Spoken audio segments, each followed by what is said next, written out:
এক ইতিহাসের অদ্ভুত সমাপতন। ডোনাল্ড ট্রাম্প ইরান আক্রমণ করবার আগে দাবি করেছিলেন ইরানকে আমেরিকার কাছে নিঃশর্ত আত্মসমর্পণ করতে হবে, আর যতদিন ইরান আত্মসমর্পণ না করবে ততদিন আমেরিকা ইরানকে গুঁড়ো করে যাবে, তাকে পাউডার বানিয়ে দেবে। সেই ডোনাল্ড ট্রাম্প এখন ইরানের সঙ্গে শান্তি চুক্তি করবার জন্য মরিয়া হয়ে উঠেছেন। ইরান যখন ধারাবাহিক জানাচ্ছে আমেরিকার সঙ্গে কোনো রকম আলোচনা নয়, তারপরেও ডোনাল্ড ট্রাম্প অপমানিত হচ্ছেন না। তিনি যে কোনো মূল্যে এই মুহূর্তে ইরানের সঙ্গে চুক্তি করে আমেরিকার মানুষকে অন্তত দেখাতে চাইছেন তিনি যুদ্ধে বিজয়ী হয়েছেন। আর তাই কাল গত রাতে ইরানের বিদেশমন্ত্রী সৈয়দ আব্বাস আরাগচি যখন পার্সোনাল এক্স হ্যান্ডেলে জানিয়েছিলেন তিনি পাকিস্তান, ওমান, রাশিয়া তিনটি প্রতিবেশী দেশে গুরুত্বপূর্ণ দ্বিপাক্ষিক আলোচনার জন্য ভ্রমণে বেরিয়েছেন।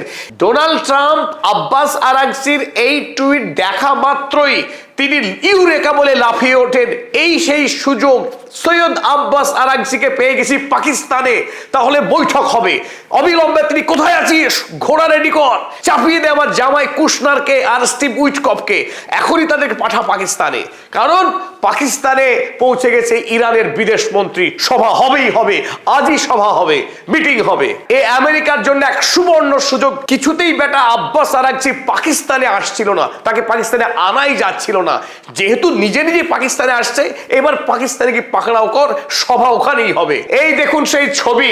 গত রাতে যখন সৈয়দ আব্বাস আরাগচি পারিষদ বর্গকে নিয়ে তিনি ইসলামাবাদ এয়ারপোর্টে পৌঁছে গেছেন এবং আব্বাস আরাগচিকে অভ্যর্থনা জানান খোদ পাকিস্তানের ফিল্ড মার্শাল আসিম মুনির।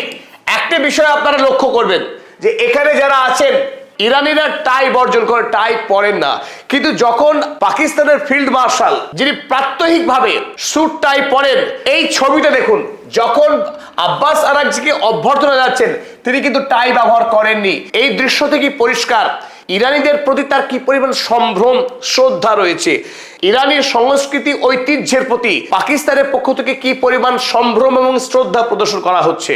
আর ইসলামাবাদে পৌঁছেই হোটেলে গিয়ে আব্বাস আরাগচি প্রথম সেই টুইটটা করেছিলেন। সেখানে লিখেছিলেন, embarking on timely tour of Islamabad, Muscat and Moscow. তিনি যে 3 দেশের ভ্রমণে বেরিয়েছেন সেই খবর জানিয়েছিলেন টুইটে। লক্ষ্য কি তাও উল্লেখ করেছিলেন। Purpose of my visits is to closely coordinate with our partners on bilateral matters. এই ভ্রমণের উদ্দেশ্য প্রতিবেশী রাষ্ট্রগুলির সাথে দ্বিপাক্ষিক বিষয়ে আলোচনা করা এবং সমন্বয়কে আরো শক্তিশালী করা। Our neighbors are our priority. শেষ কথাটা অত্যন্ত গুরুত্বপূর্ণ। ইরান যে অলরেডি পৃথিবীর সুপার পাওয়ার হয়েছে, রিজিওনাল সুপার পাওয়ার, সেই কণ্ঠস্বরে কিন্তু কথা বলছে ইরান যে our neighbours are our priority. আমাদের প্রতিবেশী রাষ্ট্র আমাদের কাছে সবচাইতে বেশি গুরুত্বপূর্ণ। Already Iran has become regional super power. আর এই টুইট পড়বার পর ডোনাল্ড ট্রাম্প কি স্থির থাকতে পারেন তার দূতদেরকে না পাঠিয়ে? অতএব মুহূর্তেই আমেরিকার বিদেশ মন্ত্রকের সাজো সাজো রব শুরু হয়ে যায়। এখনই পাঠাতে হবে 2 দূত সহ বিশাল একটা প্রতিনিধি দল ইসলামাবাদের উদ্দেশ্যে। অথচ আমেরিকা থেকে ইসলামাবাদের দূরত্ব কিন্তু বিরাট। আকাশপথে অন্তত 18 ঘন্টা দীর্ঘ যাত্রা।